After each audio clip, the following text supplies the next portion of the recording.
আমরা মানুষকে আসলে উন্নয়ন হয়েছি। আর যখন মানুষ আমরা উন্নয়ন হয়ে যাব, মানুষের মন যখন উন্নয়ন হবে, মানুষের দিল যখন উন্নয়ন হবে, আমরা মানুষকে যখন সঠিক রাস্তা আনতে পারবো, আমি মনে করি এই ফোরামের যথাযথতা আসবে। এই জন্য আমাদের দরকার প্রতিটি মানুষকে উন্নয়ন করা। আজকে রাষ্ট্রের কাঠামো যদি ভালো হতো, রাষ্ট্রের সব ব্যবস্থা ভালো হতো, রাষ্ট্রের কাঠামো ভালো হয় না একটাই কারণ, সেখানে মানুষ উন্নয়ন হয় নাই। কারণ আমরা দেখতে পাচ্ছি আমাদের চোখের সামনে যেই প্রতিশ্রুতির মাধ্যমে আমরা রাষ্ট্র ক্ষমতায় গেছি, সেই প্রতিশ্রুতি এখন অস্বীকার করতেছি।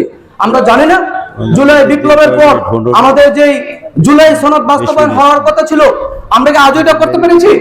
সেখানে কথা ছিল যে যেই ধারাগুলোতে নট অফ ডিসেন্ট দেওয়া হয়েছিল, যে ধারাগুলোতে আপত্তি দেওয়া হয়েছিল, এই ধারাটির জন্য আমাদেরকে ওপেন লিটারেজ দেওয়া হলো যে সারা বাংলাদেশের মানুষ ঠিক আছে এটা মতামত দেখ। কিন্তু দুঃখজনক বিষয়, সারা বাংলাদেশের মানুষ 4.5 কোটি মানুষ সেখানে মতামত দিল, কিন্তু একটি দলের কারণে আমরা সেই জুলাই বিপ্লবকে বাস্তবায়ন করতে, সেই জুলাই সনদকে অস্বীকার করতেছি। তাহলে এই যে জুলাই সনদ অস্বীকার করতেছি কিসের কারণে?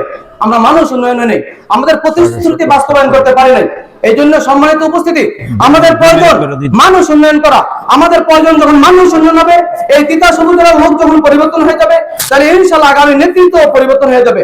আমরা আজকে যাদেরকে আগামী নেতৃত্ব দেওয়ার জন্য যে ঘোষিত প্রার্থী হওয়া হয়েছে, আমরা চেষ্টা করব আমাদের প্রত্যেকটি ওয়ার্ডে, প্রত্যেকটি ইউনিয়নে, প্রত্যেকটি পাড়া মহল্লায় আমাদের লোকদেরকে ম্যানেজ করে বুঝিয়ে সব লোকের শাসন চাই এবং আল্লাহর আইন চাই। এই বিষয়টাকে আমরা উপলব্ধি করতে পারলেই আজকে আমরা সব লোকদেরকে আমাদের নেতৃত্বকালীন জায়গায় পৌঁছাতে পারবো।